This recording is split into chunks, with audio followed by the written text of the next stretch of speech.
ये video sale of goods unit 1 का part 3 है और इस वीडियो में हम 5 से 10 तक कवर करने वाले हैं। If you did not cover the part 1 and part 2, firstly cover your part 1 and part 2 और दोनों पार्ट का वीडियो इस वीडियो के डिस्क्रिप्शन में। चलिए हम ये वीडियो यहाँ से स्टार्ट करते हैं। इस वीडियो में हम सेक्शन 5 से 10 कवर करने वाले हैं। सेक्शन 5 बोलता है contact of sale how made. Sale करने का जो कॉन्टेक्ट है, जो गुड्स सेल करने का, वो कैसे बनता है। सिंप्लिसिटी यहाँ पे दिया हुआ है। According to section 5(1), a contract of sale is made by an offer to buy or sell the goods। कैसे बनता है? ऑफर करने से। चाहे हमको बेचने का ऑफर करना है, चाहे हमें खरीदने का। हम एक प्राइस के लिए, एक मनी प्राइस के लिए हम अपने प्रोडक्ट को बेचने के लिए या खरीदने के लिए जो ऑफर करते हैं उसी से बनता है। ठीक है, चाहे वो यहाँ पे एक और है, the contract may provide for the immediate delivery of the goods और immediate payment of the price. If वो इमीडिएट डिलीवरी भी हो सकता है या इमीडिएट पेमेंट भी हो सकता है या फिर दोनों साथ में हो सकता है। या तो इंस्टॉलमेंट पेमेंट हो सकता है, इंस्टॉलमेंट डिलीवरी हो सकता है, या फिर दोनों पेमेंट और डिलीवरी दोनों इंस्टॉलमेंट में हो सकता है, या फिर दोनों ही फ्यूचर में उसको पोस्टपोन किया जा सकता है। इसको एनालिसिस में दिया है। सिंपल में यहाँ पे कॉन्ट्रैक्ट ऑफ सेल कैसे बनता है? ऑफर करने से। ऑफर करने से, उसको एक्सेप्ट करने से। हम बेचने के लिए ऑफर कर रहे हैं या फिर खरीदने के लिए ऑफर कर रहे हैं और दूसरा बंदा उसको एक्सेप्ट कर रहा है तो कॉन्ट्रैक्ट ऑफ सेल बनता है। यहाँ पे डिलीवरी इमीडिएट हो सकता है, उसका पेमेंट इमीडिएट हो सकता है, और डिलीवरी और पेमेंट दोनों इंस्टॉलमेंट भी हो सकता है और पोस्टपोन भी हो सकता है।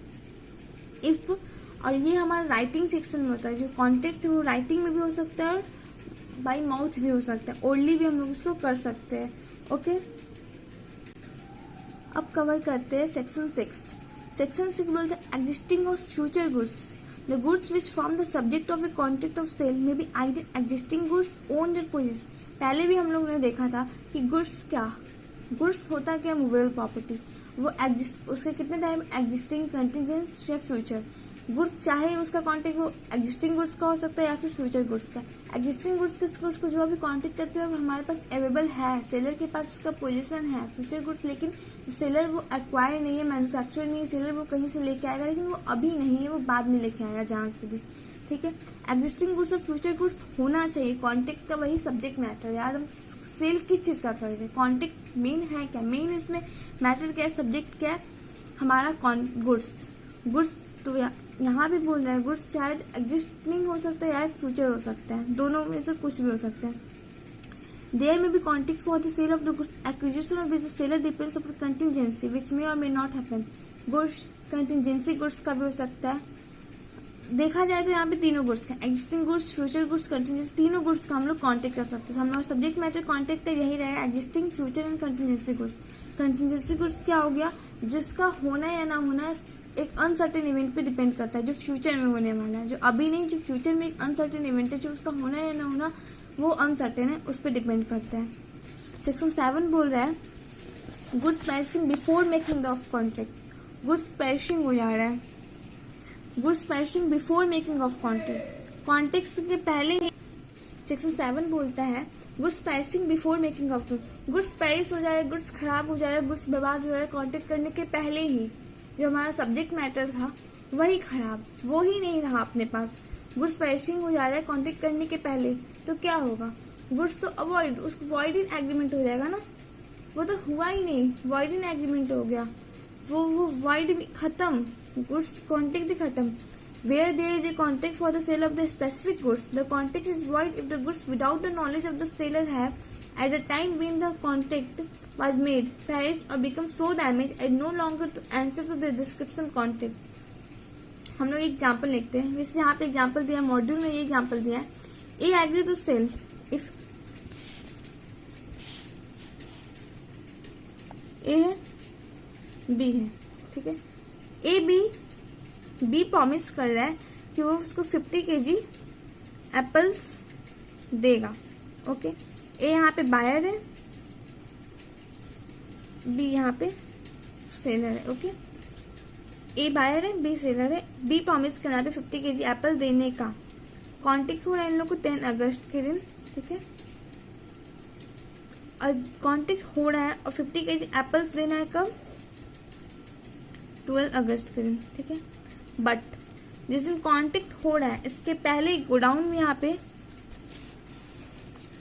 गोडाउन में हमारा सारा एप्पल वो सब खराब, तो डिस्ट्रॉय हो जा रहा है, ठीक है, वो पेरिश हो जा रहा है, वो सड़ जा रहा है। तो क्या होगा, यहाँ पे ए और बी तो कांटेक्ट कर रहा है, ए को इस बारे में, बी को इस बारे में कोई नॉलेज नहीं है कि मेरा एप्पल सारा खत्म हो चुका है, ये बेचने लायक रहा ही नहीं। तो यहाँ पे कांटेक्ट तो होगा, लेकिन बाद में जब पता चलेगा तो ए बी को क्लेम नहीं कर सकता कि वो उसे एप्पल दे, बिकॉज यहाँ पे जो उसका सब्जेक्ट मैटर था वही डिस्ट्रॉय हो जा रहा है। यहाँ पे कॉन्टेक्ट को वॉइड कर दिया जाएगा। यहाँ पे enforceable, ceases to be enforceable by law, इसको सीजेस कर दिया जाएगा इन्फोर्स होने से, लॉ के द्वारा इसको सीज कर दिया जाएगा इन्फोर्स होने से। ये वॉइड कॉन्टेक्ट हो जाएगा। वॉइड कॉन्टेक्ट में पहले तो ये था इन्फोर्समेंट, लेकिन उसको पता कि सब्जेक्ट मैटर ही खत्म हो गया, तो उसको कैसे करेंगे, तो यहाँ पे इसलिए ये वॉइड हो जाएगा। एक और टॉपिक है जहां पे गुड्स पेरिश हो रहा है,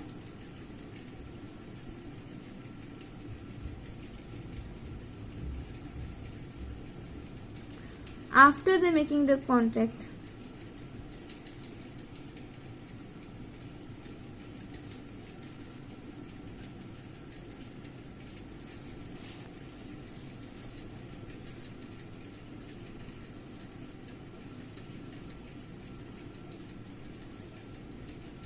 but before the sale, sale होने से पहले कॉन्टेक्ट हो चुका है बट सेल नहीं हुआ है। तो ये सेक्शन क्या बोलता है, ये सेक्शन बोलता है where there is an agreement to sale specific goods, जहां पे एक सेल हो रहा है एक गुड्स को बेचने का, लेकिन subsequently the goods without any fault on the part of the seller, ना यहाँ पे सेलर का गलती ना यहाँ पे बायर की गलती, बस लेकिन हाल फिलहाल वो खराब हो जा रहा है, गुड्स बर्बाद हो जा रहा है, ठीक है। तो इसका कोई नहीं करेगा कि हाँ कोई गिल्टी नहीं है इसके लिए, तो रिस्क भी पासेस नहीं हुआ है, बायर को रिस्क भी नहीं मिला, ओनरशिप अभी भी सेलर के पास है, तो यहाँ पे एग्रीमेंट को ही खत्म कर दिया जाएगा, तो एग्रीमेंट को ही अवॉइड कर दिया जाएगा। सेक्शन 7 और 8 हमारा गुड्स के बारे में बात कर रहे हैं।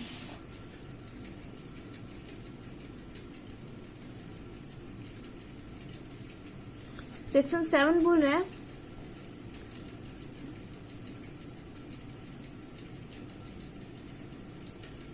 बिफोर द कॉन्टेक्ट, यहाँ भी बोल रहे after the contact but before the sale. Okay, section 7 यही बोलता है बिफोर द कॉन्टेक्ट, कॉन्टेक्ट होने से पहले ही गुड्स पेरिश हो जा रहा है, गुड्स खराब हो जा रहा है, हम दोनों सेलर को इस बारे में कुछ भी पता नहीं, तो वो कॉन्टेक्ट तो वॉइड माना जाएगा, कॉन्टेक्ट उसको सीज कर दिया जाएगा इन्फोर्सेबल होने से। बट सेक्शन 8 बोल रहा है कॉन्टेक्ट हो चुका है, उसके बाद गुड्स पेरिश हो रहा है, लेकिन यहाँ पे सेलर बायर का कोई गलती नहीं है, तो एग्रीमेंट को यहाँ पे अवॉइड कर दिया जाएगा। सेम ही केस है कि यहाँ पे गुड्स को वॉइड, दोनों ही कॉन्टेक्ट को अवॉइड, कॉन्टेक्ट तो खत्म कर दिया जाएगा, कॉन्टेक्ट को वैलिड नहीं ठहराया जाएगा, कॉन्टेक्ट को परफॉर्म नहीं करना पड़ेगा। सेक्शन 7 में कॉन्टेक्ट अवॉइड, यहाँ पे परफॉर्म करने की जरूरत नहीं पड़ेगी। सेक्शन 8 भी बोल रहा है कि कॉन्टेक्ट को अवॉइड कर दिया जाएगा, तो इससे भी परफॉर्म करने की जरूरत नहीं पड़ेगी। दोनों ही केस में क्या करेगा, परफॉर्म नहीं करना पड़ेगा, परफॉर्म नहीं करना है। ओके, सेक्शन 9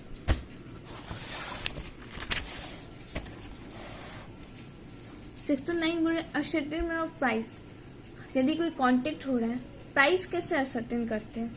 हमने पढ़ा कॉन्टेक्ट कैसे बनता है, कॉन्टेक्ट के एसेंशियल फीचर क्या है, सब्जेक्ट मैटर क्या है, यहाँ तक हमने पढ़ चुका। अब हमें ये तो सबसे डिसाइड करना है जिस कॉन्टेक्ट हम करते हैं किसके लिए, प्राइस के लिए, तो प्राइस कैसे डिसाइड करेंगे कि हमारे ये गुड्स का, प्रोडक्ट्स का प्राइस कैसे होगा, तो प्राइस डिसाइड होगा कॉन्टेक्ट के द्वारा। हमारा सेक्शन भी यही बोलता है कि प्राइस डिसाइड होगा कॉन्टेक्ट के द्वारा। इफ हम कॉन्टेक्ट में प्राइस डिसाइड नहीं कर रहे तो दोनों म्यूचुअली डिसाइड कर लेंगे कि किसके द्वारा होगा। म्यूचुअली डिसाइड भी नहीं कर रहे या फिर वो फिक्स, 3 कंडीशन है, एक तो फिक्स बाय कॉन्टेक्ट के द्वारा वो फिक्स कर लेंगे हाँ कि प्राइस ऐसे ऐसे डिसाइड हो जाएगा, या फिर agree to be fix in a manner provided by the contact, जो कॉन्टेक्ट में जो प्रोवाइड किए हुए हैं, लेकिन अभी वो उससे नहीं कुछ कर रहे, बस बाद में हाँ कि इससे हम लोग कर लेंगे। कॉन्टेक्ट में प्राइस दिया हुआ नहीं है कि हाँ कोई दिया है इस टर्म से हम लोग जाके यहाँ पे वैल्यूअर, कि हम लोग वैल्यूअर के पास जाके इसका डिसाइड कर लेंगे कि गुड्स का हमारा प्राइस कितना होगा, तो वैल्यू के द्वारा हो जाएगा। या फिर determined by the course of dealing between the party, जहाँ पे जैसा उन लोग के बीच में सिचुएशन होगा पार्टीज के बीच में, वैसे वो लोग डिसाइड कर लेंगे कि हाँ हमारे गुड्स का प्राइस क्या होगा। सेक्शन 9 बस यही बोलता है प्राइस के बारे में कि प्राइस कैसे डिसाइड होगा। एक तो कॉन्ट्रैक्ट के द्वारा, एक तो कॉन्ट्रैक्ट में आप कुछ टर्म फिक्स कर लेंगे कि हाँ उसके द्वारा फ्यूचर में हम प्राइस डिसाइड कर लेंगे, या फिर दोनों के बीच में जैसा सिचुएशन रहेगा दोनों पार्टीज के बीच में वैसे वो डिसाइड कर लेंगे, उनका अपना मर्जी रहेगा।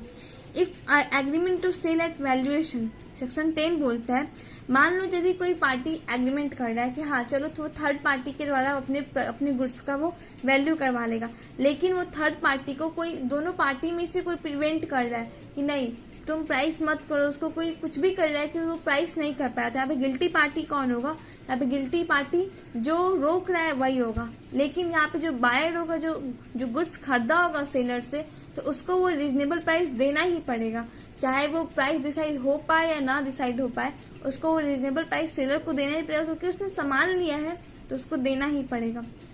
वैसे मॉड्यूल बोलता है where there is agreement to sale, जहाँ पे एग्रीमेंट हुआ है सेल गुड्स का, गुड्स को सेल करने का एग्रीमेंट हुआ, अभी सेल हुआ नहीं है, on the terms that the price to be fix by the valuation of the third party, कि थर्ड पार्टी के द्वारा वो वैल्यू होगा, हम नहीं डिसाइड करेंगे, थर्ड पार्टी वैल्यू डिसाइड करेगा।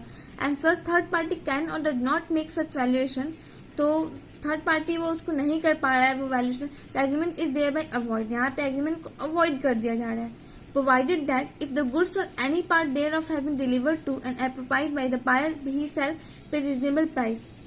बायर को रिजनेबल प्राइस देना पड़ेगा। यहाँ पे थर्ड पार्टी यदि वो वैल्यू नहीं कर पा रहा है तो बायर को रिजनेबल प्राइस देना पड़ेगा। बायर और सेलर दोनों के बीच में कॉन्ट्रैक्ट हो रहा है, ठीक है, बायर और सेलर है दोनों के बीच में कॉन्ट्रैक्ट हो रहा है कि वो थर्ड पार्टी के बीच में डिसाइड कर लेंगे कि हमारे प्राइस का कितना गुड्स होगा, लेकिन थर्ड पार्टी उसका वैल्यू नहीं कर पा रहा है, उसका वैल्यूएशन नहीं कर पा रहा है, तो क्या करेगा बायर को बस रीजनेबल प्राइस ही देना पड़ेगा, उसका जितना रीजनेबल प्राइस है तो वो देना पड़ेगा उसको सेलर को। when such third party is prevented from making the valuation, जब थर्ड पार्टी को रोका जा रहा है वैल्यूएशन करने से by the fault of the seller buyer, seller या बायर किसी के भी वजह से, the party not in fault may maintain a suit for damages against the party in default. उसको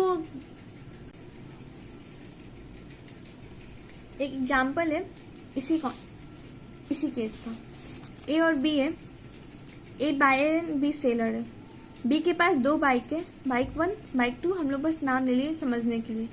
बी क्या कर रहा है, इसको ऑफर कर रहा है कि क्या तुम्हें 2 बाइक खरीदना है, ए मान भी जा रहा है ऑफर, ए ऑफर एक्सेप्ट कर ले रहा है, और बी क्या कर रहा है उसी वक्त एक बाइक का डिलीवरी ए को दे दे रहा है, और ये जो बाइक का ये जो पेमेंट का जो प्राइस का था वो ए भी डिसाइड नहीं करेगा, वो डी डिसाइड कर रहा है, वो तीसरा वैल्यू, जैसे हम कॉन्टेक्ट में पढ़े थे कि मान लो वो contact of the party decide नहीं कर रहे, वो थर्ड पार्टी डिसाइड कर रहा है, वैसे यहाँ पे डी डिसाइड कर रहा है, ठीक है, यहाँ पे एक बार, लेकिन बाद में जब बी डी के पास जा रहा है कि हाँ बताओ भाई कितना प्राइस होगा, लेकिन डी रिफ्यूज कर दे रहा है, ठीक है, यहाँ पे क्या हुआ, एक केस बना कि एक बार तो बाइक को ट्रांसफर कर चुका है, एक बाइक ए के पास जा चुका है, दूसरा बाइक अभी भी बी के पास ही है, तो क्या होगा फर्स्ट केस में होगा कि फर्स्ट केस में ये वाला जो हम लोग पढ़े थे सेक्शन 10 में, the agreement is there avoided and the reasonable price there of the buyers he shall pay, यहाँ पे दोनों एप्लीकेबल होगा, समझाते हैं कैसे।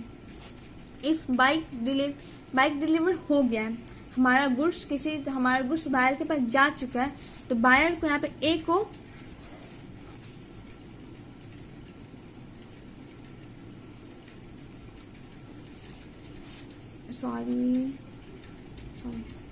ए को रीजनेबल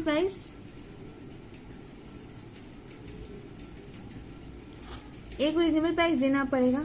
और सेकंड केस में यहाँ पे क्या है, बाइक डिलीवर नहीं हुआ है, तो यहाँ पे उसको कॉन्टेक्ट अवॉइड कर देंगे हम लोग,